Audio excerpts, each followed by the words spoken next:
For something that half the world's population go through in their lifetime, why is the topic of menstruation still taboo in so many places?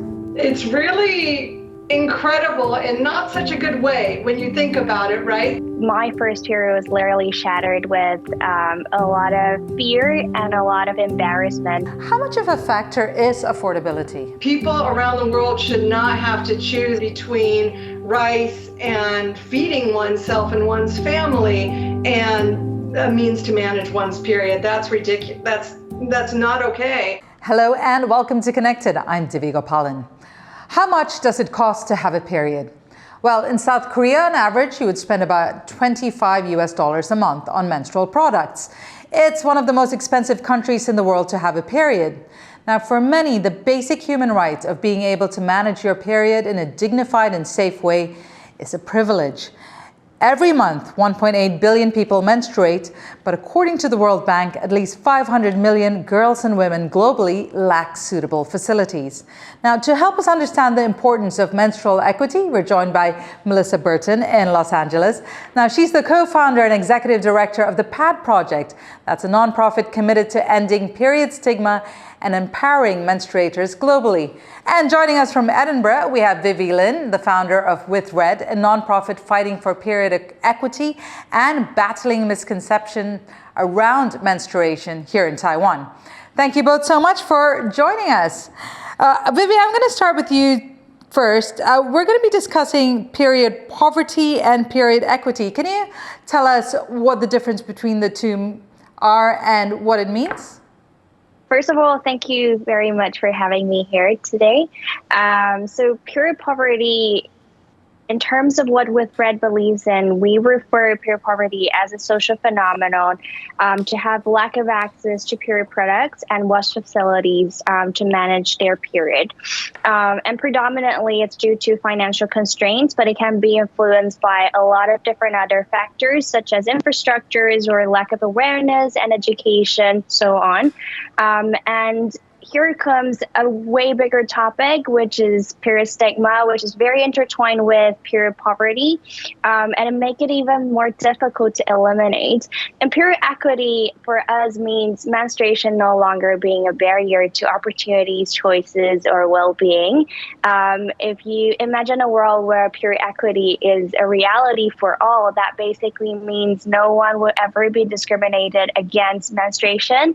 All of us, everybody around the world has access to comprehensive and gender inclusive period education, and people all have access to sufficient period products, and period products are available in public places, et cetera, et cetera. Yeah, those are all issues we're going to be talking about throughout the program today. Melissa, for something that half the world's population go through in their lifetime, why is the topic of menstruation still taboo in so many places? It's really incredible in not such a good way when you think about it, right? The fact that human beings have been, as you know, thousands of years we've been here, therefore menstruation, which is part of the reproductive cycle, has been here for as long as we've been here. Yet the movement for menstrual equity, which Vivi so accurately described, is really new. We're in our infancy. I'd say that menstrual equity, it's only in the last 15, even 10 years when people are really galvanizing and making this movement forward. And for the reasons for that we'll get into, but I think that it has to do with patriarchy and a lot of other things in cultures around the world. But we're changing that, and young people like Vivi are at the forefront of that movement. Right. Vivi, you founded your nonprofit organization With Red in 2019 in Taiwan, which is considered one of the most progressive countries in Asia. Why do you feel Taiwan needed it? That's exactly the reason why we needed it, right? Because people consider us, and we consider ourselves, so progressive, and that's when we really forget to talk about period. There's a lack of discussions and a lack of advocacy around period and period issues in Taiwan when I first founded With Red. And there was literally no NGO dedicated to period equity at the time. And the special role of NGO in such social topics is that we can actually bring together all the stakeholders and bring together everybody who have heard about period equity or who have never heard about it to actually have a discussion and to see what we can do in the society. And that's why there was a perfect need for us to actually found that organization and to start that conversation and to start making changes. So Melissa, the PAD project launched in 2013. What led you to co-found this organization, and what would you say was the main goal of the project?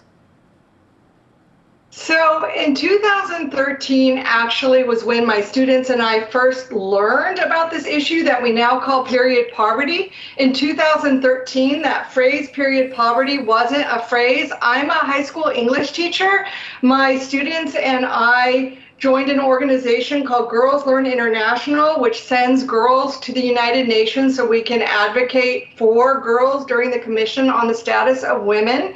And it was at one of these conferences where we first learned about Morgananthem, the machine he made that 1 in 4 students misses school because of a lack of access to period products. And we were shocked, we were embarrassed by our own ignorance about this issue, and we determined to make a documentary, make a film. We were in partnership with a community in northern India who wanted one of Morgananthem's machines, and so we began what was a long process of making the film, and that film we completed in 2018, and we were fortunate enough to win the Academy Award for Best Documentary Short in 2019, and I think that launched the PAD project organization because of the attention we were able to receive from that global platform. Yeah, that's right. And that documentary was certainly an eye-opener for many, and it was great to see it recognized. Vivi, one of the things you've done here in Taiwan is set up the Period Museum in Taipei, and it's currently the only such museum, I believe, in the world. Why did you think it was important to have a physical space dedicated to learning about menstruation? So because when I first founded the organization, it was really due to decades of experience of me advocating for period equity. And the reason behind that was because my first period was literally shattered with a lot of fear and a lot of embarrassment. No one was literally they're able to and willing to talk about period and discuss about period with me. Everybody was just using hush-hush tones to cover the topic. And it's so tabooed. But then at the same time, I realized that most of the people who do not support period equity, it's not because they're against it or they have strong opinion opposing it, but because they've never heard about it. They would never think of, we can actually talk about period, and this is an actual issue that we need to talk about. So I was thinking, if we get a physical space, a building standing in front of people, then people would never be able to ignore it because you can literally see it right in front of you. And that's when I started talking to people saying, why not build a period museum? And it's now a physical space where we can invite everyone from all around the world to come here to talk about period. And it's a natural icebreaker for everyone who want to have that conversation. And it's also a starting point of a lot of advocacy work people can start talking about period, advocating for period poverty from Taipei. Well, Vivi, we went to the Period Museum and spoke to some of the visitors about their thoughts on the space.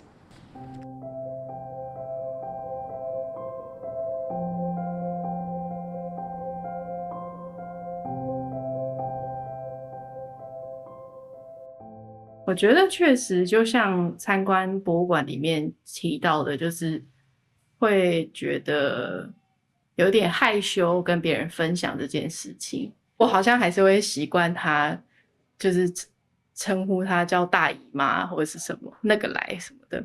I do remember feeling really embarrassed about it at school. If I had to go to the toilet during class and I needed to take a tampon or a pad, I'd always hide it up my sleeve, or I didn't want anyone to see it, especially the boys. 我觉得在国小还没有认真的接受到相关教育之前，其实我们是会有一点点用戏谑的态度去谈论这件事情。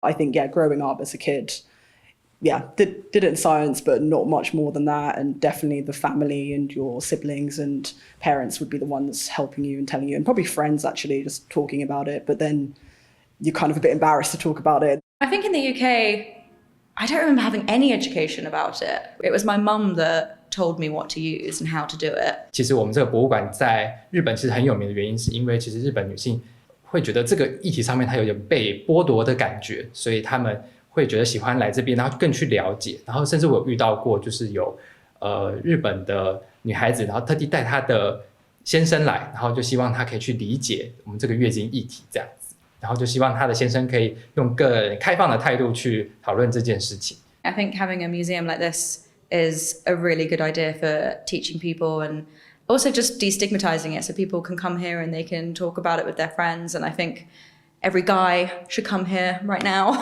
I've never been to a period museum before. I think it's such a good idea and should be in every city. So Vivi, how does it make you feel to see those visitors there and their reactions? I think I always still get really inspired and touched by all the visitors that come to Pure Museum. I'm so grateful for them to actually step into the museum and welcome and invite even more people to come to the museum. And I would say throughout our journey of building this museum and managing this museum, we're really proud that we welcome thousands and hundreds of thousands of people from all around the world actually come to this museum, and having people saying, you know, this is actually the reason why I come to Taipei, because I want to visit your museum. And we have 40% of our visitors are actually male or people who do not menstruate. And they come to the museum saying, because I want to understand the issues, because I want to have that conversation with people who menstruate around me and people I care. And that just always warms my heart. Right, Melissa, on that note, why is it important for men to be talking about this or men to be aware? Well, in order to destigmatize periods, we need for men to understand what is happening with women so that everybody can be in the same sort of space about it so that we can begin to normalize the conversation. I think that there's so much of a lack of access in high-income countries as well as low-income countries, and the age when menarche first happens is getting younger and younger, so that by leaving men and boys out of the conversation, it invites more fear, more shame, just people in general are more in the dark. So the more often we can include men and boys in the conversation, I think that we can begin to normalize and end this thing that we call period stigma. Right. Vivi, one of the sections in your museum was looking at those stigmas. Can you tell us about some of the misconceptions and perhaps taboos that still exist here in Taiwan? Yeah, so very scary thing is that misconceptions and taboos around period actually exist everywhere in the world. And it also differs from culture to culture. So in Taiwan, we have the kind of common or shared stigma and taboo that people use hush-hush tones to talk about period, or a lot of euphemisms. But the interesting ones that in Taiwan, or probably quite specific in Taiwan, is that a lot of people, or in East Asian culture, a lot of people believe that when you're on your period, you cannot really drink cold water because some people say it's gonna sort of just stop your period and do bad things to your health, basically. Medically speaking, it's literally just because cold water sort of like contract your blood vessels. So that's kind of the reason behind it. But then it becomes sort of a taboo that people will look at someone who menstruate and drink cold water and say you should not drink cold water. And also in convenience stores, when we go and buy period products, the stores will provide you with a paper bag to cover up the period products that you're buying, because it's considered as something that other people shouldn't see. And there is a lot more things like that. For example, people cannot enter temples. A lot of people believe that you cannot enter temples or practice religious practice or participate in cultural events when you're on your period. So these things are still exist in Taiwan and can be quite similar to some other countries surrounding us as well. Melissa, fighting against the stigma and shame associated menstruation is also part of your organization's mission. And in fact, the PAD Project's documentary, which you'd mentioned, that won the Oscar, Period, End of Sentence, talks about this. Can you explain that title first and tell us what the key message of that was? So the tagline for our organization, because we did start at a school, and I think we were motivated because we didn't want any student to have to forego her education, their education, because of a natural biological process, period, which should be, of course, celebrated as the ability to give life and be strong. So our tagline is a period should end a sentence, not a girl's education. We should quit thinking of periods and menstruation as sentence, as a kind of almost like a prison sentence or something that we have to suffer through. We need to rewrite the narrative around periods. So yes, period should end a sentence, but we wanted to kind of go beyond that and say that there should be an end of a sentence that human beings are serving around their periods, whether they're consigned to menstrual huts or whether they're shamed in their societies or whether they can't afford a means to manage their periods. All those are ways of discriminating and segregating people who menstruate in the world, and that sentence should be ended. So hence the title, Period, End of Sentence. And it was a debate at the time when we were doing the film. We weren't even sure that naming a film period would be a mark against it. And in fact, we had heard one member of the director's branch of the Academy, when it came close to Oscar week, said no male director will ever vote for a movie about periods to win because that's just too icky. Wow. Yeah. That's quite stunning that something like that would be said in this day and age, and especially on such what's supposed to be a progressive forum.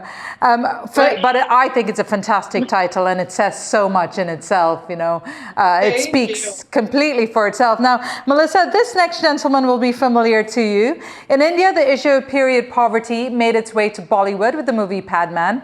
The real-life inspiration behind the story, Arunachalam Muruganantham, told Connected how a lack of affordable menstrual products for his wife led him to create his own low-cost sanitary pad-making machine. Take a listen.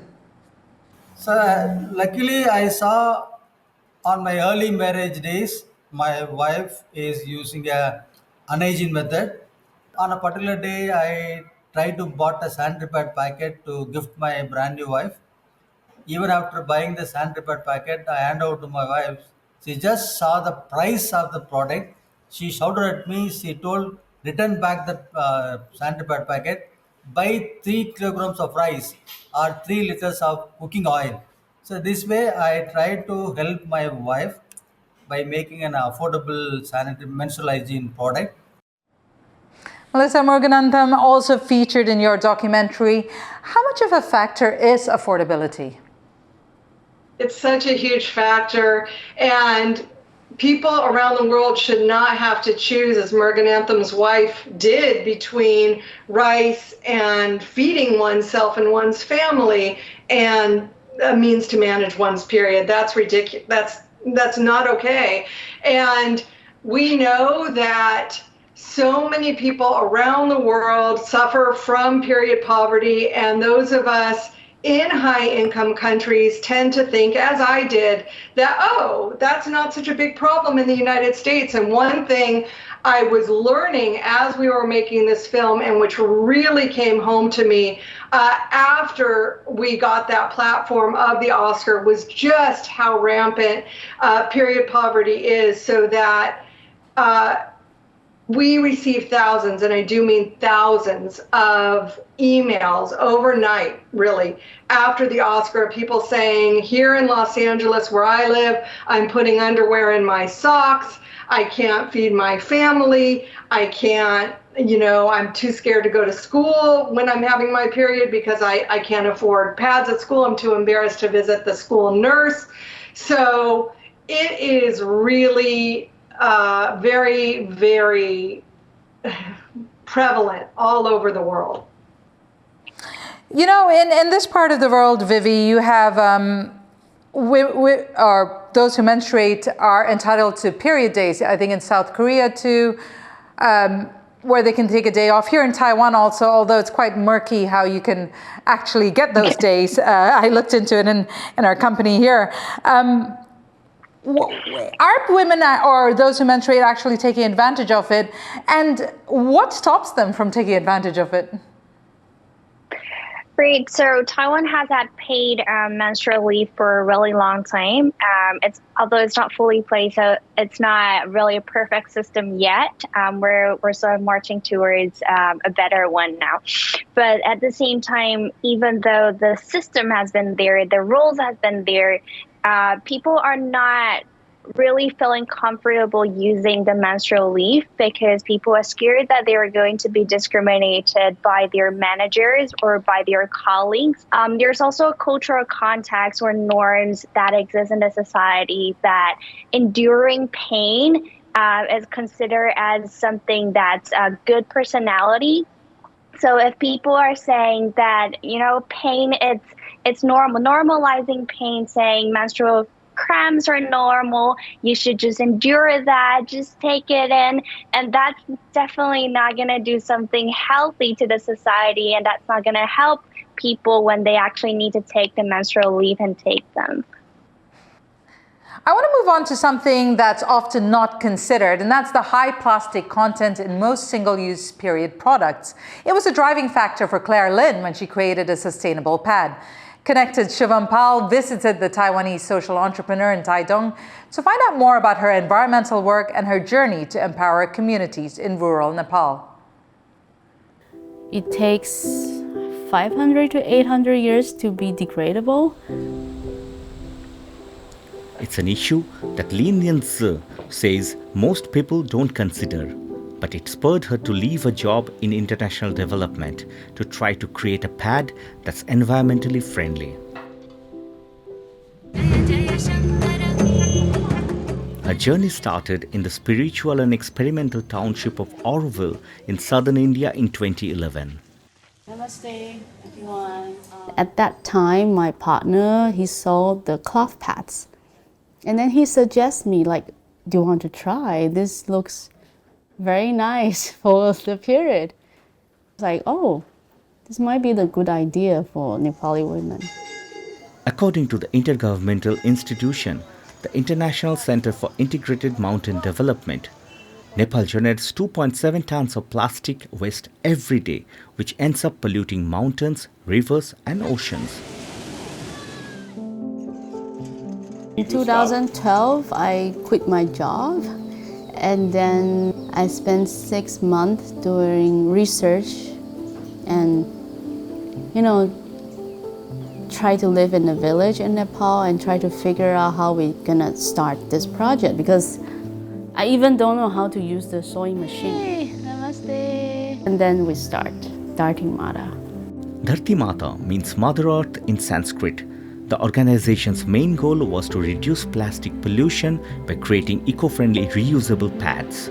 Lin says her eco-friendly cloth pads can be used for at least 3 to 5 years and are less polluting compared with more common disposable sanitary napkins. Now, Melissa, you recently attended the UN's 68th Annual Commission on the Status of Women. When it comes to improving the status of women, how high on the agenda is tackling period poverty? Well, for me, it's of course number one, because that's what I care about. However, one thing I have learned that period poverty intersects with so many of the Sustainable Development Goals for the United Nations. So that's gender equality, that's wash, safe and clean, sanitation, that is the right to education, that is basic human rights not to be, just so many of these goals And when we don't take care of one another as human beings at the very basic level, we're really missing a huge opportunity to carry the human race forward. And Melissa, that should be the period at the end of the sentence. Vivi, how has menstrual equity movement come along in Taiwan, and what does the future look like to you? Wow, so there's been a lot of changes in the past 5 years, and I do think this is something that we need to celebrate. So especially last year, Taiwan becomes the first country in Asia to offer free period products on all campuses across the country. And this is definitely a huge achievement and milestone in the period equity movement here in Taiwan. But then at the same time, we need to remember that policy changes is literally just the first step of this movement. As the World Economic Forum has said back in 2-3 years ago, it would take much more than free pads to end period poverty. And that is true. We need to bear in mind, we need to keep that in mind, that we still need to expand the movement and ensuring that education is in place, supporting system, supporting scheme for those experiencing period poverty is available and accessible for everyone who actually needs them. So the future for Taiwan, or for our organization, or for the period movement, I would say we need to expand the focus from Taiwan as well, because wherever there are human beings, period issues exist, and we want to work with global partners to collectively march towards a day when period equity is a reality for all. Vivi Lin, Melissa Berton, it has been so inspiring having you both on the program, and this is a conversation that we really need to continue. Unfortunately, we've run out of time on this show, so I'm going to leave it there with a huge thank you to both of you. And for our viewers everywhere, it has been good to have your company. If you've enjoyed today's episode or have anything you'd like to add to the dialogue, do join the conversation on our social media. Remember, stay informed, stay engaged, and stay connected.